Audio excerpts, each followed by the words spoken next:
Добро вечер. Втор дневник на регионалната телевизија О2. Бурна седница на Совет.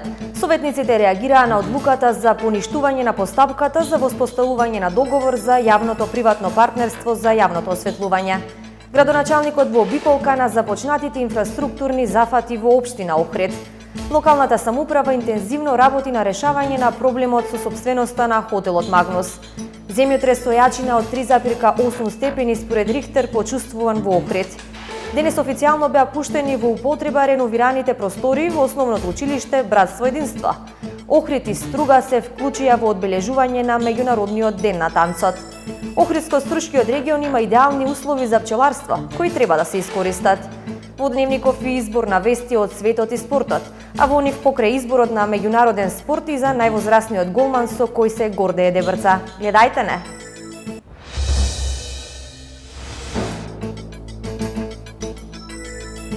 Одлуката за јавното осветлување предизвика бурни реакции во Советот на општина Охрид.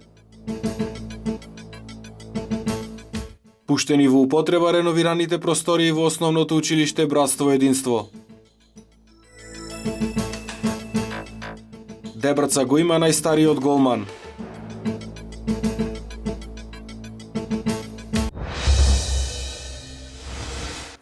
Со 11 гласа за, 1 против и 7 воздржани. Не помина предлог одлуката за поништување на постапката по огласот за воспоставување договор за јавно-приватно партнерство, за модернизација, проширување и одржување на системот за јавно осветлување. Пред советниците се обрати градоначалникот Никола Бакрачевски, кој како што кажа го соопшти својот, но и ставот на стручните служби.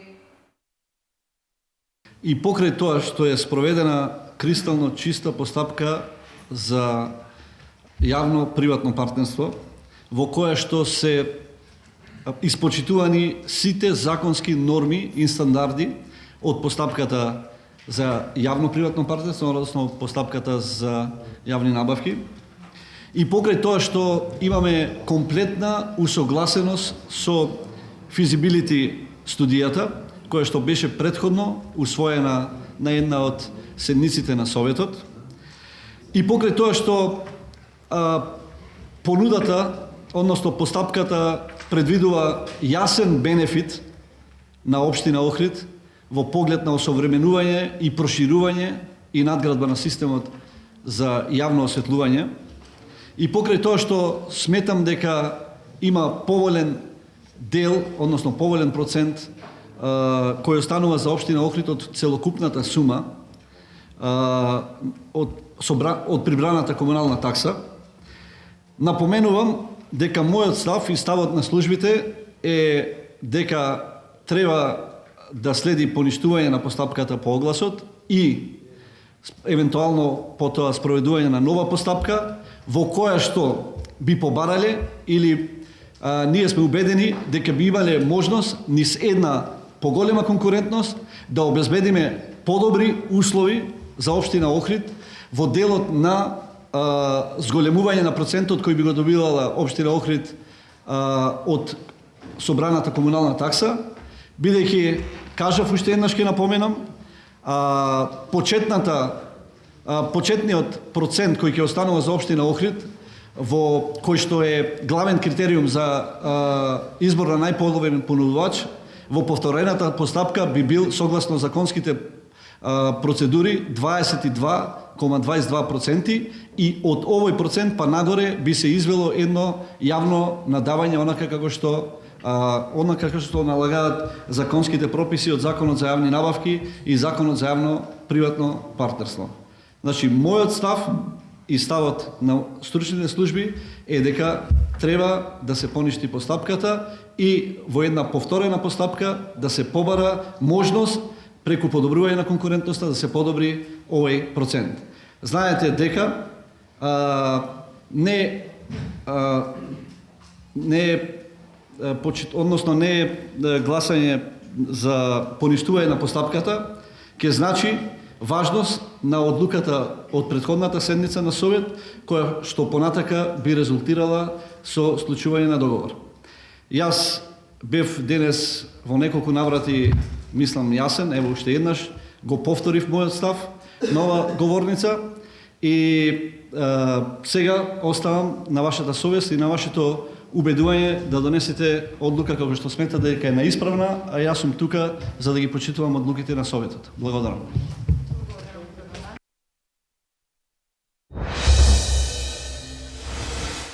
Одлуката за поништување на постапката за воспоставување на договор за јавно-приватно партнерство за јавното осветлување не помина кај градските избраници, откако истата предизвика бурни реакции од страна на советниците и од опозиција и од позиција. Опозицијата укажа дека и претходно сметала дека јавното осветлување не треба да е со партнерство, туку треба да е финансирано исклучиво од страна на општината. Градоначалникот Никола Бакрачевски истакна дека секоја одлука која се носи е исклучиво за доброто на градот.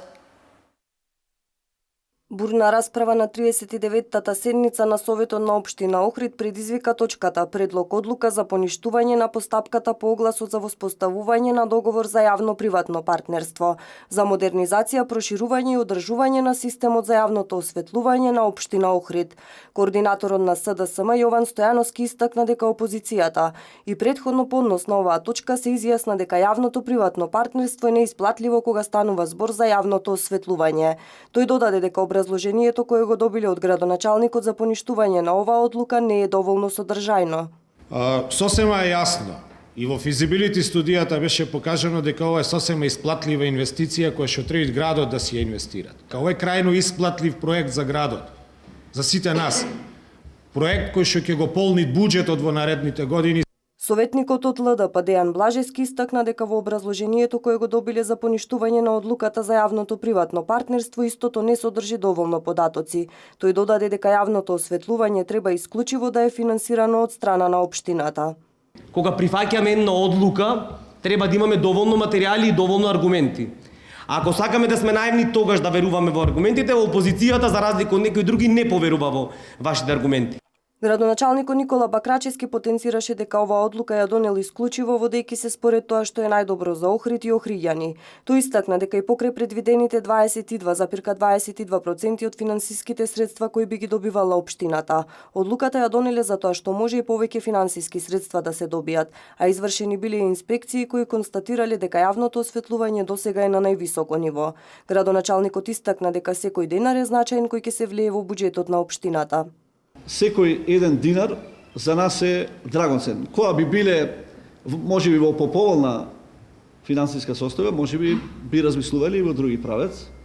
Меѓутоа, и секој подобрување, не за 1%, и за 1 промил или 0,1% во делот од добивката што општина Охрид треба би го добила со евентуална повторена постапка во една јавна процедура, односно при повторен тендер, за нас е многу драгоцен.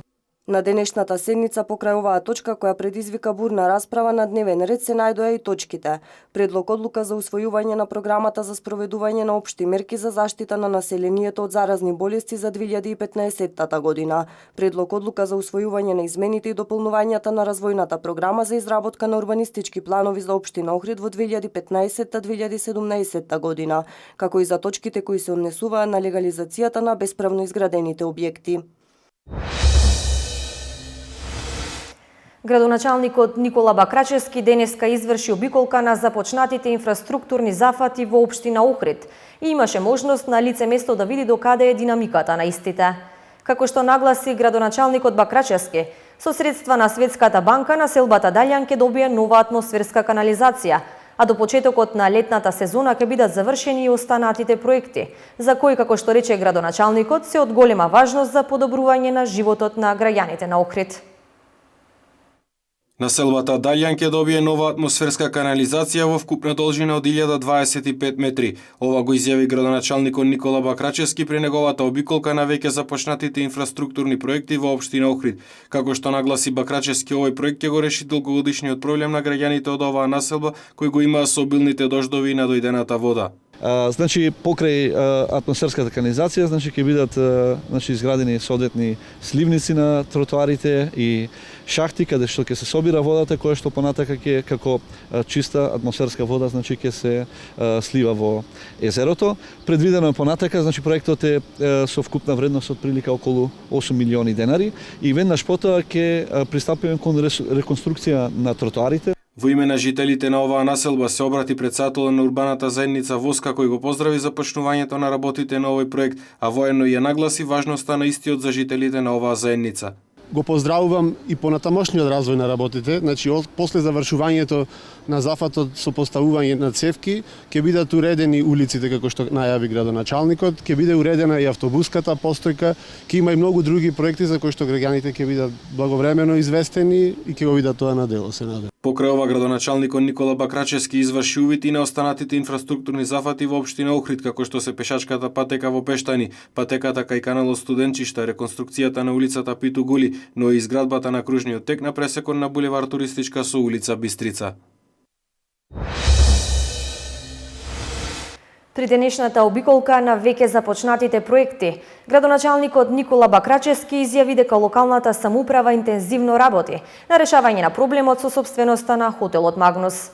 Покрај другото, Бакрачевски додаде дека посветено се работи на проектната документација за булеварот Јордан Мијалков. Локалната самоуправа интензивно работи на решавање на проблемот со сопственоста на хотелот Магнус. Ова го најави градоначалникот на Охрид Никола Бакрачевски, при што додаде дека веќе година и пол се во постојана координација со Министерството за транспорт и врски и Управата за имотно-правни односи за конечно овој објект да биде уреден и ставен во функција. Штом се завршат сите тие активности, ние како локална самоуправа која што се грижи за урбанизација на овој дел од градот, значи ќе стапиме во контакт со сите релевантни субјекти за решавање на овој проблем и да се стави конечно во функција овој регион. Покрај ова градоначалникот Бакрачевски напомена дека во секторот за комунален развој и сообраќај посветено се работи на проектната документација за булеварот Јордан Мијалков и изрази надеж дека наредната година ќе започне реализацијата на оваа значајна сообраќајница. Ние се надеваме дека во текот на наредната година ќе изнајдеме средства, дали тоа ќе бидат со кредит од Светска банка или со сопствени средства, доколку приходите кои што се проектирани за 2016 година во буџетот на општина Охрид, тоа ни го обезбедети секако дека ќе пристапиме кон реализација веднаш штом биде завршена проектната документација и бидат обезбедени средства за таа намена. Од локалната самоуправа истакнуваат дека активно работат и на други проекти кои се од голема важност за подобрување на целокупното живење на граѓаните на Охрид. Пред да продолжиме со информациите од светот, земјотрес со јачина од 3,8 степени според Рихтеровата скала беше почувствуван во делови од земјава во 16 часот и 47 минути. Епицентарот бил на 5 километри југоисточно од село Белчишта, Дебрца. Земјотресот предизвика вознемиреност кај охриѓани. А руските медиуми ќе добијат парична поддршка од $689 милиони од страна на руската влада. Овогодинешната сума за поддршка на медиуми ќе биде на исто ниво како и минатата година. Рускиот претседател Владимир Путин истакнал дека потрошувачката на пари за поддршка ќе биде иста и за приватните и за државните медиуми. Путин истакнал дека тој секогаш ќе им пружи поддршка и ќе биде на страната на новинарите. А во продолжение во вестите од светот, во Полска забранет влез за руските моторџии. Според граничната полиција, клубот на моторџии Нокини волци не ги исполнувале критериумите за влез во Полска. Нокните волци се силни поддржувачи на рускиот претседател Владимир Путин. Моторџиите преку неколку земји требале да стигнат до Берлин на денот кога русите го зазеле главниот град на Германија. Полскиот министер за надворешни работи, како и премиерката на Полска, оваа турнеја ја осудија како провокација.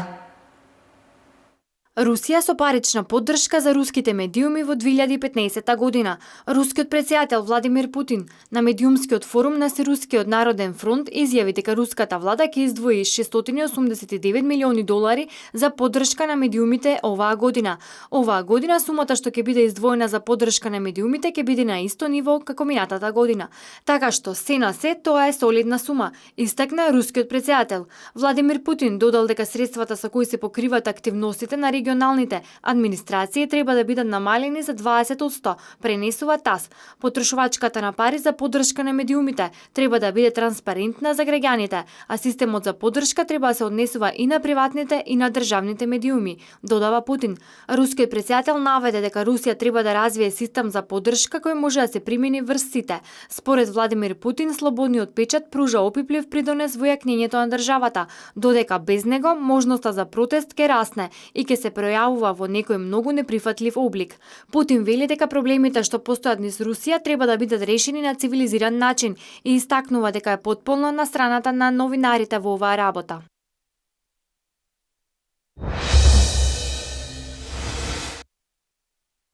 Полска забрани влез за руските моторџи. Граничната полиција вели дека руските моторџи не ги исполниле формалните критериуми за влез во земјата, пишува во соопштение што го објави полската новинска агенција ПАП.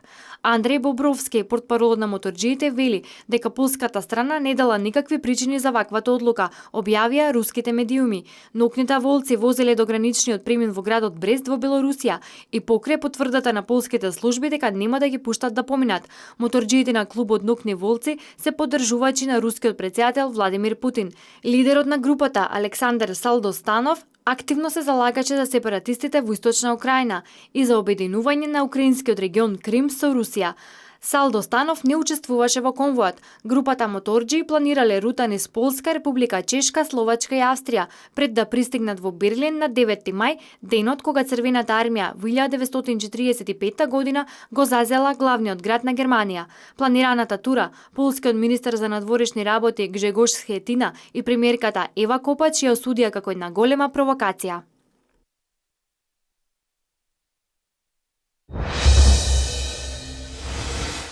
Денес официјално беа пуштени во употреба реновираните простори во основното училиште Братство Единство. Реновирањето беше дел од проектот на УСАИД за меѓуетничка интеграција во образованието, финансиски поддржан од владата на САД преку Европската команда на Американската војска, од каде беа обезбедени 26.500 американски долари, а општина Охрид 3.400 американски долари. Заврши реновирањето на основното училиште Братство Единство.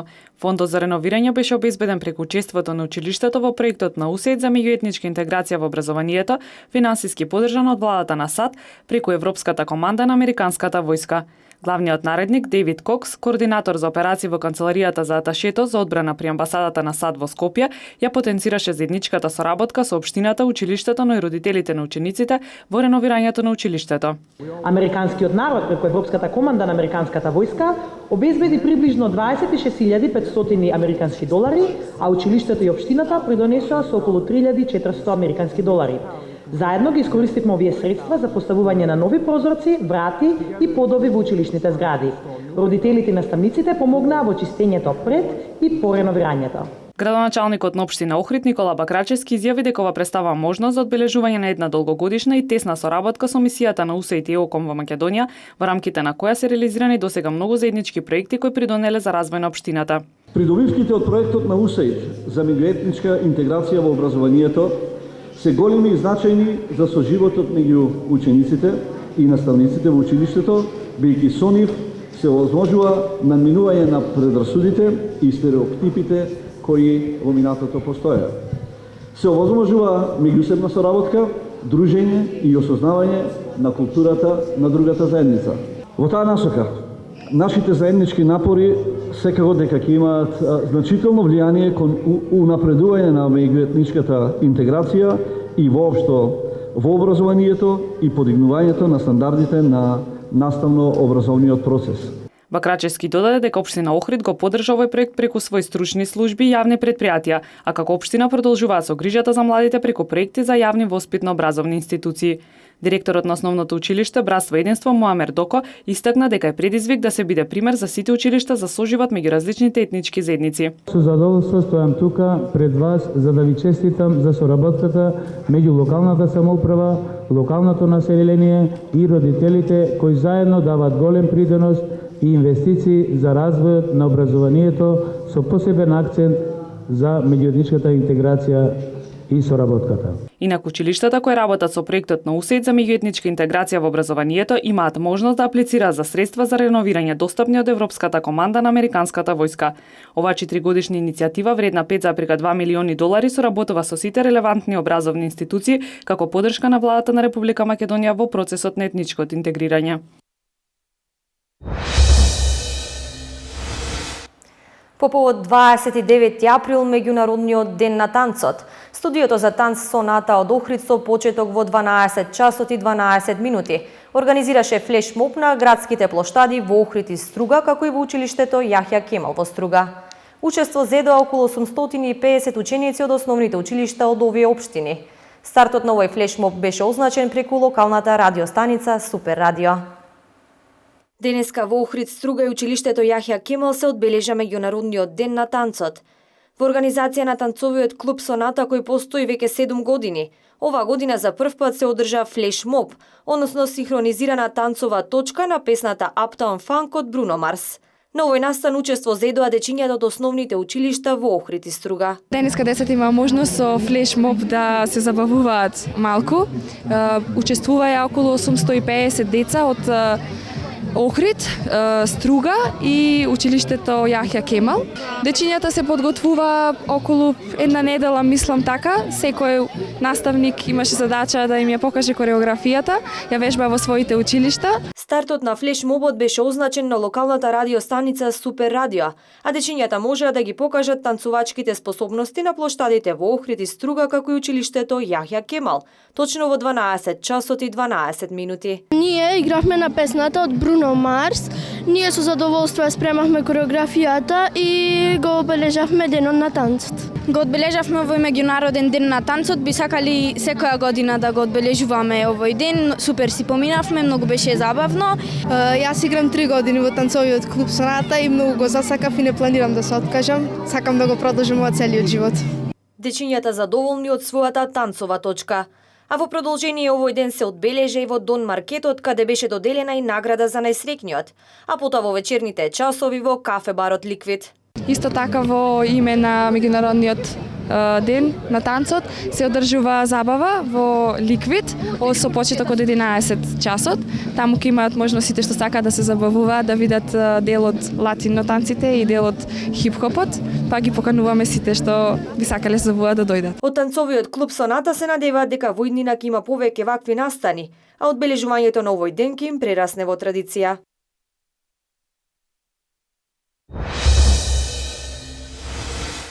Обвинение поради балкански синџир на проституција.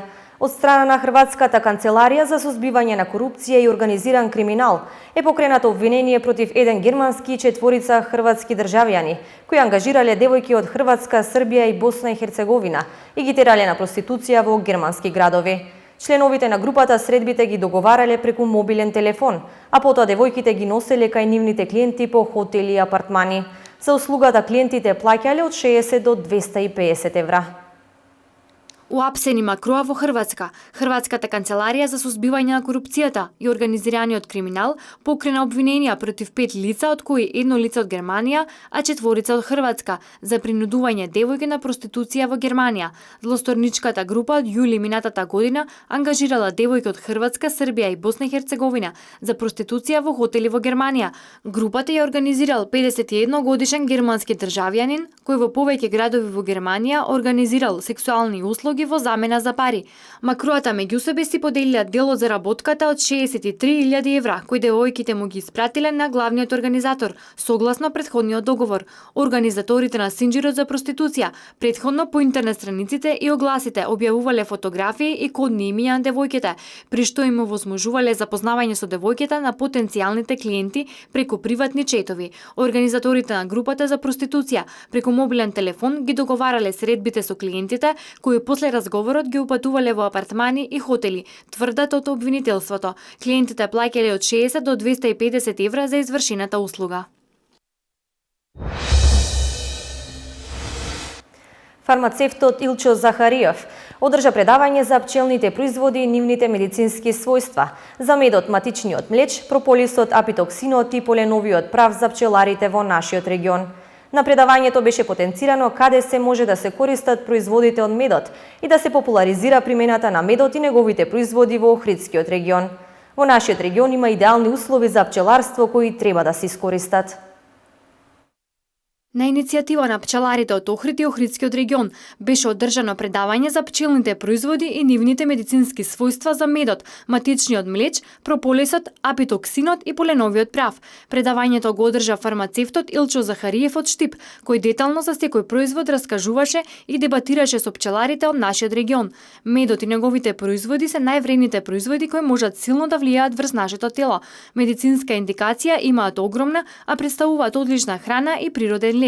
Само во медот има над 200 компоненти, но и покрај неговата хранливост во Македонија белиот шеќер го замени и во Македонија се помалку се користи за разлика во соседните балкански земји. Денеска од медицински аспект ќе опишам каде се може да се користат сите овие производи и да популаризираме примена на мед и пчелни производи кај населението во Охрид и Охридско, а со тоа да имаме поздрава нација, да живееме подолго, да имаме помалку стресови и да го спречиме старењето. Сите оние лица кои се занимаваат со тешка физичка работа, спортисти, со интелектуална работа, студенти, сите оние кои треба да мислат да користат мед секој ден не повеќе од 40 грама. Председателот на пчеларското здружение Охрид од Охрид Тони Јосифовски вели дека ваквите предавања се многу добри за населението, бидејќи постојат така наречени фалсификатори на мед, па населението треба да има голема едукација да знае да го препознае вистинскиот мед. Значи, постојат доста фалсификатори, доста печалџи, да ги речеме, на злоупотреба на зборот мед, го злоупотребува зборот мед и имаме голем проблем ние од тие фалсификатори. Па мора да се побие кај населението и тој проблем. Значи, мора да има голема едукација кај населението да го користат правилниот мед. А како да го препознаете правилниот мед, тоа се следните специфични особини, што го нема фалсификатот како специфичниот мирис, вкусот и кристализацијата, а за тоа исто така треба да се купува и од познати пчелари, производители на мед. Поради постојни основи на сомнение за сторено казнено дело, неовластено производство и пуштање во промет на опојни дроги, психотропни супстанции и прекусорси, полициската станица од Струга поднесе кривична пријава против 40-годишниот ДУ од Струга. На 27 овој месец, пријавениот на 43-годишниот ДД наркозависник од Струга го продал помала количина опојна дрога хероин. Нивната средба се случила на пресекот на улиците Маршал Тито и Арсенije Јовков во Струга, по претходен меѓусебен телефонски договор. На местото на средбата пријавениот ДУ пристигнал со неговото патничко моторно возило марка Форд Мондео со струшки регистарски таблици, пошто следела брза купопродажба на хероинот.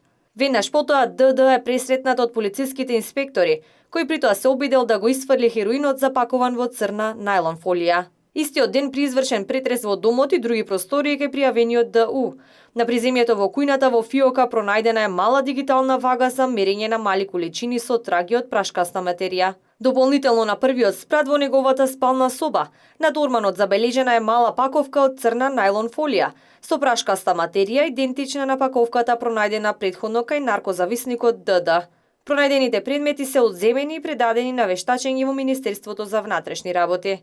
Инаку пријавениот ДУ е лице познат на службата против кого и досега по слични основи биле поднесувани кривични пријави.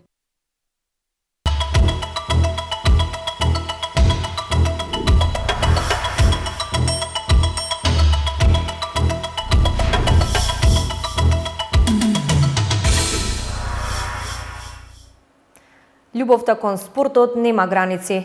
Во спортскиот блок на телевизија О2 за 56-годишниот Стојан Трајановски Беличко, официјален голман на фудбалската екипа Злести. Трајановски е убав пример за младите. Неговата мисија е дека спортот зближува и дека љубовта кон спортот никогаш не згаснува. Општината Дебрце е меѓу првите општини во Македонија која доби современа тревна површина, односно современ фудбалски терен. Уште еден доказ дека спортот, односно фудбалот, е првата споредна работа за голем дел од светската популација е и случајот со 56-годишниот Стојан Трајановски Беличко. Тој е официјален голман на фудбалската екипа Злести, која се надпреварува во општинската фудбалска лига Охрид, а со 17 освоени бода се наоѓа на 6-та позиција на табелата. Кај мембраната поставив прашање. Со фудбал се занимавам негде од мали нодзе и 21 година активно се бавев, со прекин негде од 15 години. Со голем прекин па ентузијасти како што е Кире, господинов Кире Јосифовски, сапна па ме врати некако за помош да им помогнам, но младија благодарение на ова младина, некој што јас кога прекинав со фудбалот, некои се родени со 56-7 години, еден од најстарите голмани можда и во светов и Европа. За тоа колку фудбалот е популаризиран и негуван во злести, може да видиме од тоа дека и дечината од најмала возраст пројавуваат големи афинитети кон овој спорт.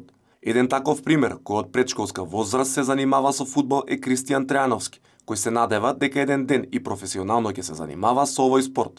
Тренирам во Охрид, Еврофудбал, Вардар. И од 7 години сум почнат, имам направено една година одмор 2. И имам почнато пак да тренирам. Имам играно во Климен Колески, во Салата и во Велгошт имам играно. Општината Дебарца е меѓу првите општини во Македонија која доби современа тревна површина, односно современ фудбалски терен. Да се надеваме дека во иднина ова ќе биде уште еден поттик за младите да се дружат и спортуваат, а со тоа ова општина да биде уште една ризница на млади фудбалски таленти, кои можеби еден ден ќе не представуваат и надвор од границите на нашата држава.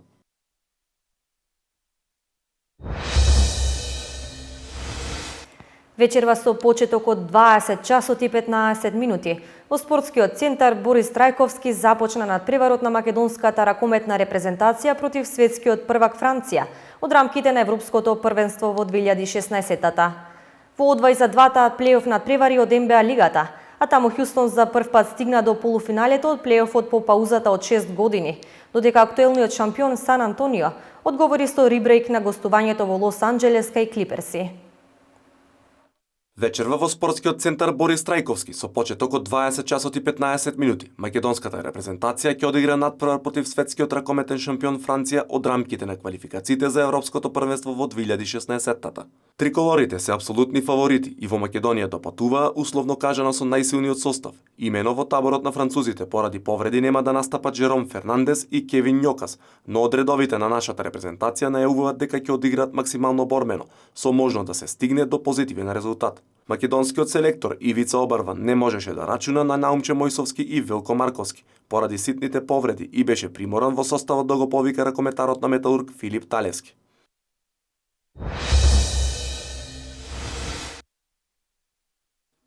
Хјустон успеа да го добие петтиот дуел против Далас со резултат од 103:94 и за прв пат по пауза од 6 години обезбеди пласман во едно конференциско полуфинале.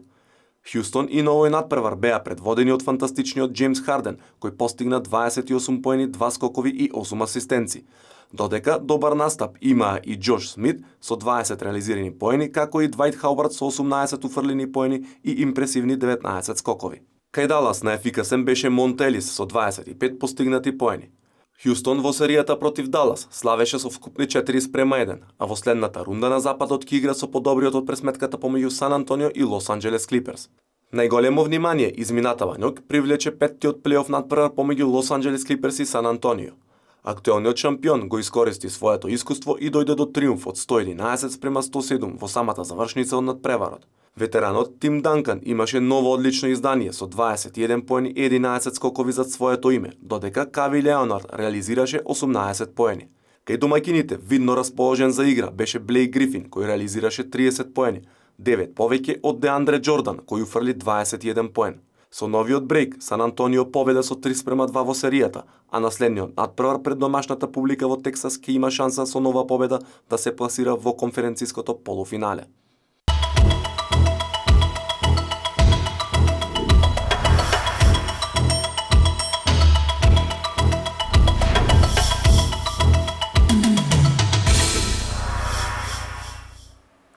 Заврши бранот Врнежи.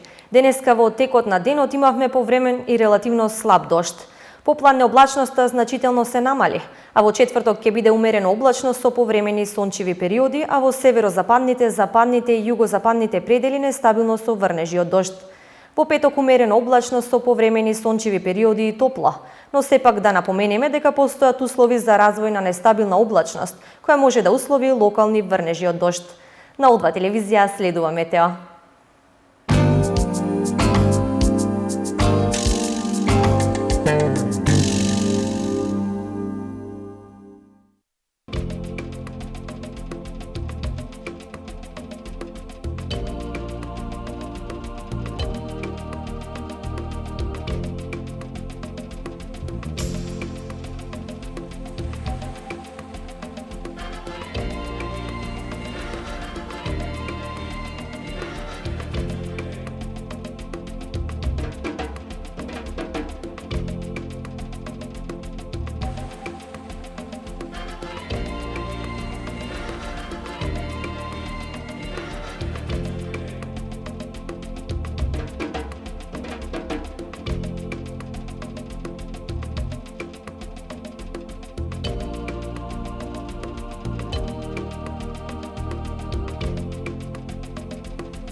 Почитувани, на телевизија О2 го следевте второто издание на Дневникот.